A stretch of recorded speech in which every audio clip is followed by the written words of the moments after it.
वही नीतीश कुमार अब ऐसा बोलने लगे हैं कि लोग कहता है क्या बोलता है पता ही नहीं चलता है, कब क्या बोल दे। जो नीतीश कुमार भूमि सुधार को लेकर कोई प्रयास 18 साल में नहीं किए, अब ये अंतिम घड़ी में ये बड़ा बखेड़ा शुरू कर दिया, तो ये उनके ताबूत में आखिरी किल होगा।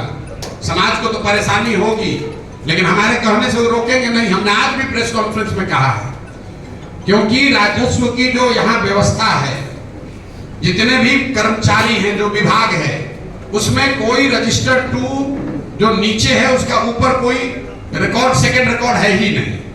अगर कर्मचारी ने आपके रजिस्टर टू पर इंक गिरा दिया तो हो गया डिस्प्यूट, अगर उसने फाड़ दिया अटर्नी ने तो हो गया डिस्प्यूट। तो बिहार में लैंड रिफॉर्म के लिए जब तक जो अंग्रेजों ने पहली बार मापी कराई थी उससे शुरुआत करनी पड़ेगी, तब जाकर ये जमीन का मामला सुलटेगा। और ये कम से कम 3 से 5 साल का प्रयास होना चाहिए कि चुनाव से पहले ये खोल के लोग दिल्ली से, बॉम्बे से, बंगलोर से आ रहे हैं और भ्रष्ट तंत्र में अब अंचलाधिकारी, DCLR सब पैसा उनसे ले रहा है, भाई का जमीन बहन पर, बहन का जमीन भाई पर। और ये बहुत बड़ा समस्या समाज में खड़ा होने वाला है। मैं आपसे सहमत हूं, लेकिन आप ये मान कर चलिए कि जाने के क्या बेला है, तो जो आदमी कहता है ना बूढ़ आदमी का मरना है तो कोई तो रीजन होगा ना, गिर गए, हड्डी टूट गया, 2 दिन में मृत्यु हो गई, तो लोग कहता है ना वो गिरे नहीं, तो जाने का एक बहाना होता है।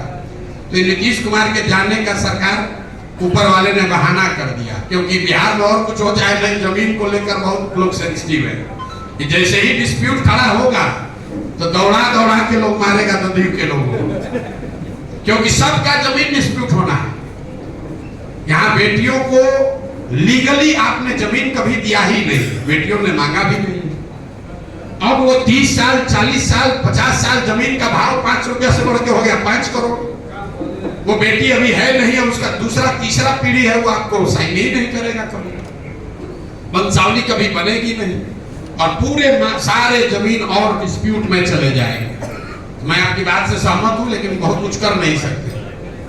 आवाज उठाएंगे, लेकिन ये समस्या बिहार के समाज को फेस करनी पड़ेगी। जो अगली सरकार है उसको फिर से वापस, जिसको कहते हैं बैक टू स्क्वायर वन या going back to the drawing board, वापस जाकर जैसे 1918 में पहली बार जो सर्वे किया गया था उस तरह का सर्वे फिर से करके आपको मालिकाना हक तय करना पड़ेगा, तभी ये रास्ता निकलेगा। वरना ये वंशावली बनाने से ये सॉर्ट आउट होने वाला नहीं है। अफसरों को कमाने का एक और तरीका हो गया, और जो लोग बाहर हैं, हमारे अपने चाचा कह रहे हैं कि भैया हमको भी जाना पड़ेगा, हम वहीं बैठे रहिए, कोई चिंता नहीं। हमारा घर वाला लोग कह रहा है कि हम लोग को भी जाके देना पड़ेगा, सब नोटिस आया है।